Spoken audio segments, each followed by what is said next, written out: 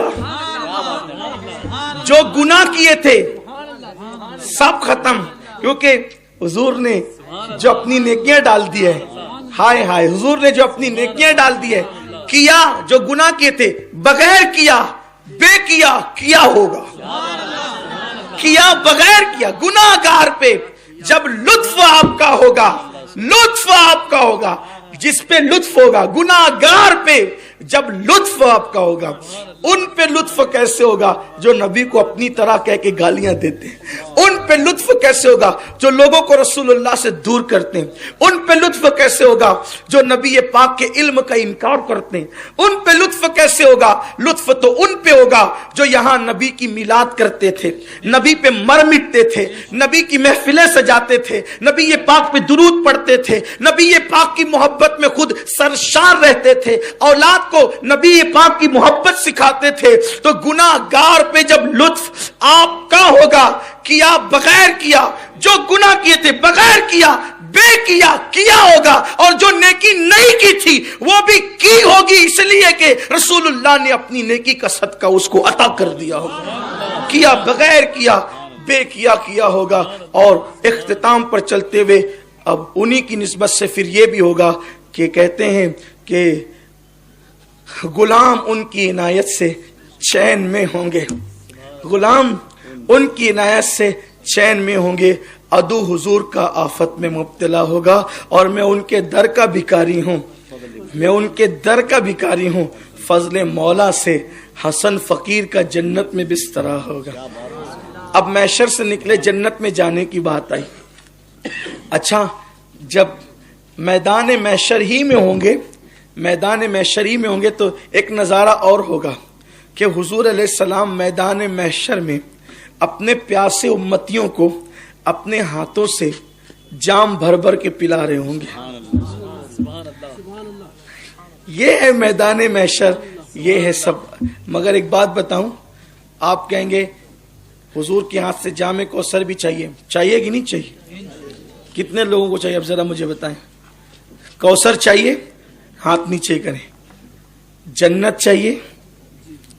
بوٹا جس کو چاہیے بس وہی ٹھیک ہے. حضور کا دیدار چاہیے؟ ٹھیک ہے. اللہ کا دیدار چاہیے؟ یہ سب ملے گا کب؟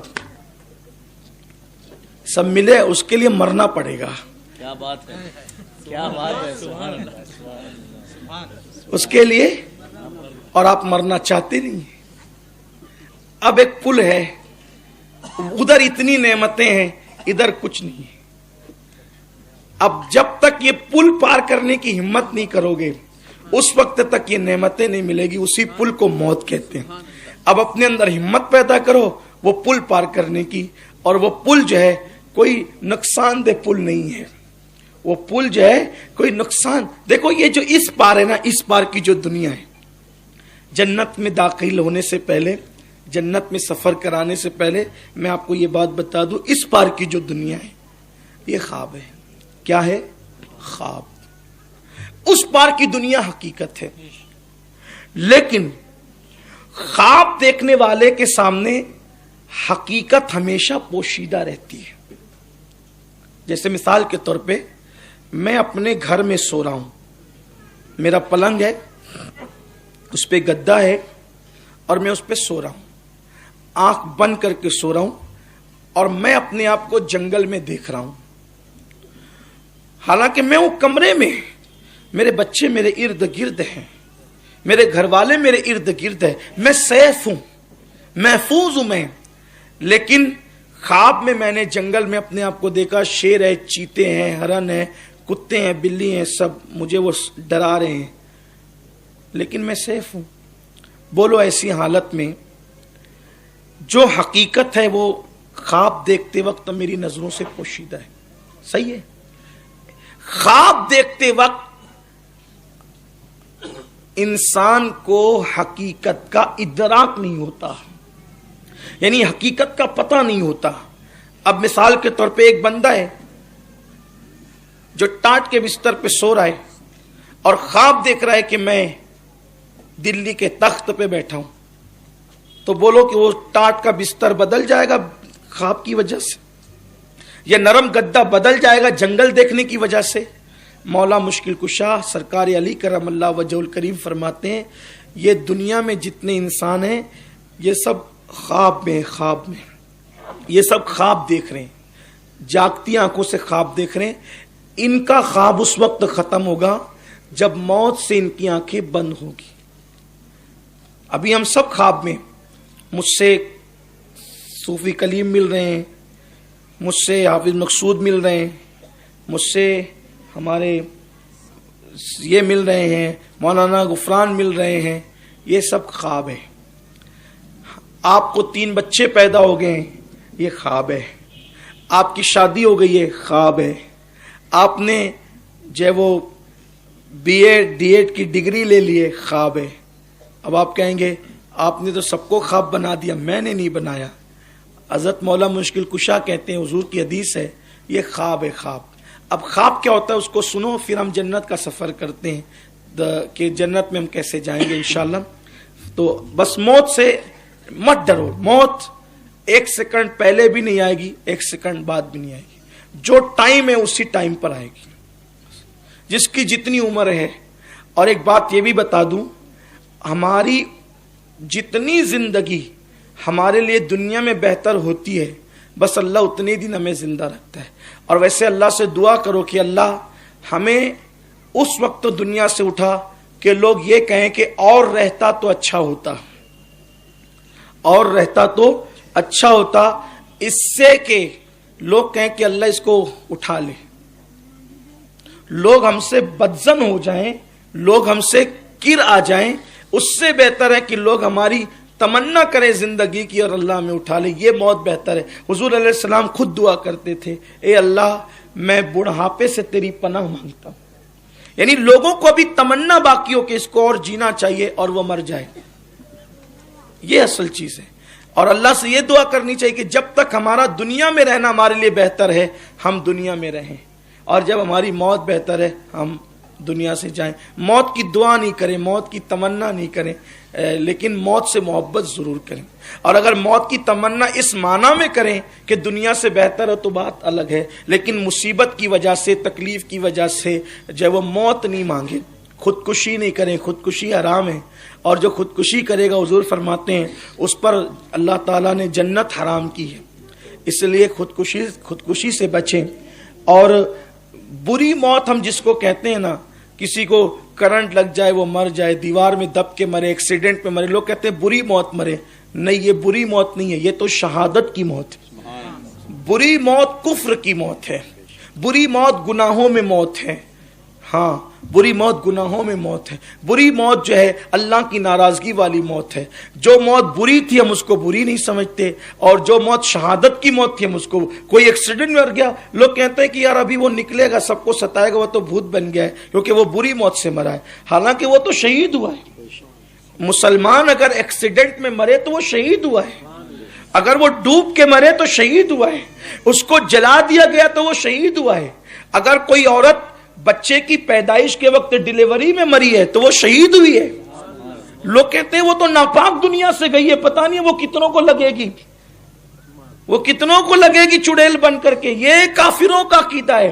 وہ بچے کو جنم دیتے دیتے دنیا سے گئی ہے، وہ جہاد کرتے کرتے دنیا سے گئی ہے، اس کا مقام شہادت ہے، وہ شہید ہے، وہ ناپاک نہیں گئی ہے دنیا سے، وہ شہید ہو کر کے گئی ہے دنیا سے۔ دین معلوم نہیں ہے لوگوں کو، زبردستی بکواس کرتے رہتے ہیں اور کافروں سے عقائد لے کر کے اس کو زہر کی طرح اگلتے رہتے ہیں، نہیں سیکھتے ہیں دین، اور بکواس کر کے اپنی بھی آخرت خراب کرتے ہیں، لوگوں کی بھی آخرت خراب کرتے ہیں۔ جو انتقال کر گیا مسلمان ہو یا کافر، اس کی روح جو ہے وہ چلی گئی اس کی منزل کی طرف، اب وہ کبھی نکل نہیں سکتا، وہ کسی کو لگ نہیں سکتا۔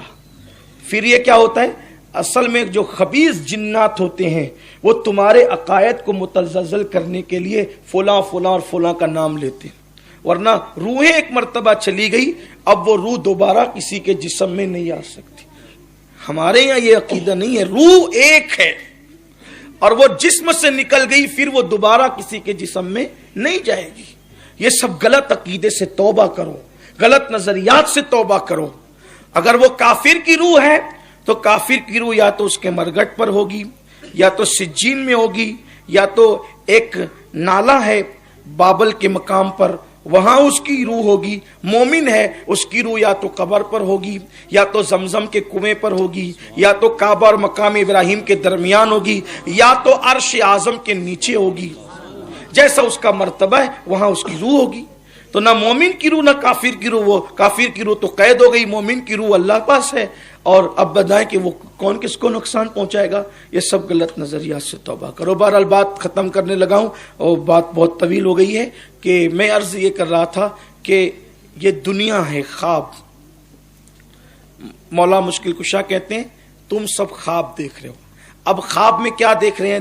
یہ موت جب آئے گی اور آنکھیں بند ہوگی تو خواب سے آپ بیدار ہوں گے، ہم سب بیدار ہوں گے۔ دیکھو ہم نے دکان بنا لی، 4 دکان بنا لی، بائک خرید لی، کار خرید لی، بچے پیدا ہو گئے، مکان بن گئے، بنگلہ بن گیا، گھوڑا گاڑی، یہ وہ سب ڈگریاں مل گئی، سب ہو گیا۔ یہ بالکل ایسے ہی ہے کہ جیسے ایک بندہ بھوکا ہے، اس کے گھر میں کھانے کو نہیں ہے، اس کے ڈبے بجنے لگے، اس کی بیوی سے اس کا جھگڑا ہوا، ٹینشن میں وہ ٹاٹ کے بستر پہ لیٹا، لیٹنے کے بعد اچانک اس کی آنکھ لگی تو اس نے خواب دیکھا۔ خواب کیا دیکھا؟ کہ میں لندن کا بادشاہ بن گیا، میں نے 1000 ایروپلین خرید لیا، میں نے جو ہے وہ اتنے ہیرے خریدا، جواہرات خریدا، اتنے عطر کے شاپ خریدا، اتنے مال خریدا، یہ خریدا۔ خوب خواب میں بیچارہ خوش ہے، یہ خریدا۔ پھر ایک کی بجائے 4 بیویوں سے نکاح کیا، پھر ہر ایک بیوی کو 5 بیٹے پیدا ہوئے، میرا گھر بالکل گجگجا رہا ہے بچوں سے، یہ ہے وہ ہے، اور میں سب خوب مزے لے کر میز کرسی پہ بیٹھ کے کھانا کھا رہا ہوں۔ ایسے میں مست یہ سو رہا تھا، اور اس کی بیوی جو تھوڑی دیر پہلے جس سے جھگڑا ہوا تھا وہ آگے اٹھائی، چلو اٹھو بہت سو چکے۔ جیسے آنکھ کھلے گی، آپ بتاؤ کہ لندن ہوگا، ہنسنے کی بات نہیں، غور کرنا سمجھ، لندن ہوگا، بولو ہوگا، 4 بیبیاں ہوگی، بچے ہوں گے، عطر کی شاپ ہوگی، مال ہوں گے، کاریں ہوں گی، کچھ نہیں ہوگا۔ کیوں؟ یہ سب خواب میں تھا۔ بس ایسے ہی ہے، آپ نے دنیا میں سب سجایا، موت کا فرشتہ آئے گا، چل اٹھ، موت کا فرشتہ آئے گا، چل اٹھ، اور روح نکالے گا۔ اب نہ بچے اپنے ہیں، نہ بیوی اپنی ہے، نہ دکان اپنی ہے، نہ مکان اپنا ہے، کچھ اپنا نہیں ہے، اور ساتھ میں کون جائے گا؟ نہ بیوی، نہ بچے، نہ مال، نہ دکان، نہ کاروبار، کچھ نہیں۔ جو نیکیاں کی تھی، جو اعمال کیے تھے اچھے یا برے، بس وہی کفن میں ساتھ جائیں گے۔ سوچو خوابوں کی دنیا کو آراستہ کرنے کے لیے کتنی محنت کرتے ہو، حقیقت کی دنیا کو آباد کرنے کے لیے کتنی غفلت کرتے ہو۔ آؤ خوابوں کی دنیا کو آباد کرنے کی بجائے حقیقت کی دنیا کو سجانے کی کوشش کریں، اور جو حقیقت ہے اسی کو آخرت کہتے ہیں۔ حضور شفاعت کریں گے، یہاں تک بات پہنچی تھی۔ اب جب شفاعت ہو گئی تو اذن ملے گا، محبوب ان کو جنت میں لے جاؤ۔ حضور علیہ السلام جنت کی چابی حضور کو دی جائے گی، حضور جنت کی چابی حضرت ابوبکر صدیق کو دیں گے، اور ایک روایت میں آتا ہے کہ حضرت بلال کو دیں گے، اور جنت کا دروازہ کھولا جائے گا۔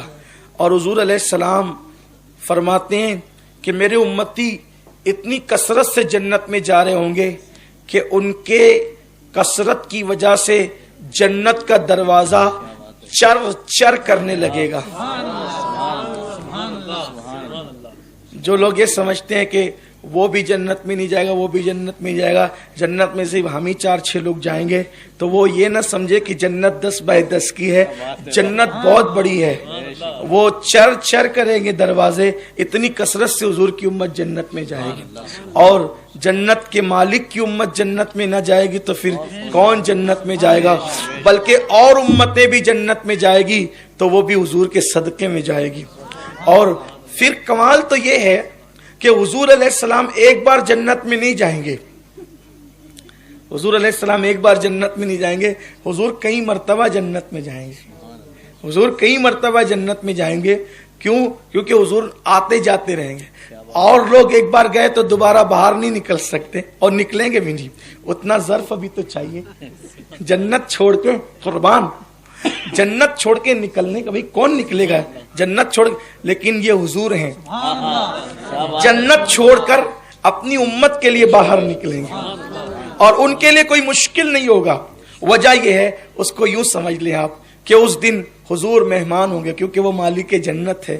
وہ مہمان ہوں گے اور حضور کی امت میزبان ہوگی. حضور میزبان ہوں گے اور حضور کی امت مہمان ہوگی. تو ہوتا کیا ہے کہ کسی کے یہاں شادی ہے یا کسی کے یہاں کوئی فنکشن ہے، اس نے بہت سجایا، قالین بچھائی، شمع جلائی، لائٹنگ لگائی، کمکمے سجائے، ہیلوجن لگائے، خوشبو لگائی، گدے لگائے اور صوفے لگائے. اب جو آتا ہے اور شربت رکھ دیے، مٹھائیاں رکھ دی اور طرح طرح کی کھجورے، ڈرائی فروٹس وغیرہ رکھ دیے، سب رکھ دیا. جو آتا ہے بیٹھ جاتا ہے صوفے پر. اور اب اگر اس کو کہو نا بھائی ذرا دیکھ نا وہ فلاں آ رہا ہے، ارے تو دیکھ لینا ذرا، اس لیے کہ اب اٹھنا نہیں چاہتا کیونکہ بیٹھا اسی جگہ ہے نا، اٹھنا نہیں چاہتا ہے نا ایسا. لیکن ایک ذات ایسی ہوتی ہے وہاں کہ جو بیٹھنا نہیں چاہتی اور لوگ اٹھنا نہیں چاہتے، اور ایک ذات بیٹھنا نہیں چاہتی. وہ ذات کون ہوتی ہے؟ جس کے گھر مہمان آنے والے ہوتے ہیں. وہ بیٹھنا نہیں چاہتی اس لیے کہ وہ بار بار نکلتی ہے، ابھی وہ فلاں صاحب تو نہیں آ گئے، وہ فلاں تو نہیں آ گئے، وہ فلاں تو نہیں آ، تو وہ لوگوں کے استقبال کے لیے جو ہے وہ قربان جائے. حضور علیہ الصلوۃ و تسلیم مالک جنت ہے. حضور اپنے گنہگاروں کا ہاتھ پکڑ پکڑ کر جنت میں لا رہے ہوں گے. حضور ہاتھ پکڑ پکڑ کر جنت میں لا رہے ہوں گے. اب آپ مجھے بتائیں، کوئی ایسی ذات بھی تو بتائے نا کہ گنہگاروں کا جسے اتنا خیال ہو اور حضور اس کو جنت میں لا رہے ہوں. اب آپ مجھے بتائیں، جس کا ہاتھ پکڑ کر حضور جنت میں لے کر کے جائیں، اس کو جنت میں جانے سے روک کون سکتا ہے؟ لیکن کل ملا کر کے بات پھر وہی آتی ہے کہ ان سے رشتہ مضبوط ہونا چاہیے. افسوس، ہم نے ایک دن میں ہیروں کے نام تو کئی مرتبہ لیے ہوتے ہیں، لیکن ہم نے اپنے نبی پر کئی مرتبہ درود نہیں پڑھا ہوتا ہے. ہم نے گالیاں کئی مرتبہ دی ہوتی ہے، لیکن اتنی مرتبہ ہم نے کلمہ نہیں پڑھا ہوتا ہے. تو اپنی زندگی کو سنواریے، زندگی کو بدلیے. عارف بھائی دنیا سے گئے، ہمیں غم ہے، افسوس ہے، لیکن عارف گئے تو ہم بھی رہنے نہیں آئے، ہمیں بھی جانا ہے. نمازوں کی پابندی کریے، آخرت کی تیاری کریں، نیک عمل کریں. رستے میں پتھر اگر تکلیف دے پڑا ہوا ہے تو اس کو ہٹا کے نیکی کر سکتے ہو تو ہٹا کے نیکی کرو. اگر راستے میں کانٹے ہیں، کانٹے ہٹا سکتے ہو تو ہٹا لو. یہ سب تمہاری قبر میں کام آئیں گے، حشر میں کام آئیں گے. کانٹے بچھاؤ مت، کانٹے ہٹاؤ. پتھر بیچ میں رکھو مت، پتھر ہٹاؤ. اپنی ذات سے کسی کو تکلیف مت دو، اپنی ذات سے لوگوں کو راحت پہنچاؤ. اس لیے کہ ہم دنیا میں راحت پہنچانے کے لیے آئے، ہم دنیا میں تکلیف پہنچانے کے لیے نہیں آئے. یاد رکھنا، ایک دن آپ کا بھی جنازہ اٹھے گا، ایک دن انشاءاللہ میرا بھی جنازہ اٹھے گا. ہمارا جنازہ اٹھتے وقت لوگوں کو یہ کہنا چاہیے بہت اچھا انسان تھا، دنیا سے چلا گیا. یہ نہیں کہنا چاہیے بہت لوگوں کو ستاتا تھا، اچھا ہوا دنیا سے چلا گیا. یہ نہیں کہنا چاہیے. ایک بات اچھی طرح یاد رکھیں، نیک مرتے ہیں تو زمین بھی کئی دن تک کے روتی ہے. امام اہل سنت کہتے ہیں کہ عرش پر دھومیں مچیں، وہ مومن صالح ملا، فرش پر ماتم رچے، وہ طیب و طاہر گیا. اور واسطہ پیارے کا ایسا ہو کہ جو سنی مرے، یوں نہ فرمائے تیرے شاہد کے وہ فاجر گیا. تو میری گزارش ہے، نیک عمل کرو، لوگوں کو راحت پہنچاؤ. نماز، روزہ، حج، زکوٰۃ، تسبیحات، یہ سب اپنی جگہ ان کی اہمیت ہے، لیکن لوگوں کو پیار تقسیم کرو، کیونکہ پیار دینے والا جب دنیا سے جاتا ہے تو لوگوں کو احساس ہوتا ہے کہ آج کوئی دنیا سے چلا گیا ہے. اس لیے لوگوں کے ساتھ محبت کا برتاؤ کرو، پیار کا برتاؤ کرو، اپنے اخلاق اچھے کرو، اپنے کردار اچھے کرو، اپنی زندگی اچھی کرو، اپنی اولاد کی تربیت اچھی کرو. اللہ تعالیٰ سے دعا ہے کہ اللہ مجھے آپ سب کو ایمان پر رکھے اور اللہ ایمان پر ہمارا خاتمہ فرمائے. گفتگو کے درمیان اگر کوئی غلطی ہو تو اللہ معاف کرے. استغفر اللہ ربی من کل ذنب و اتوب الیہ.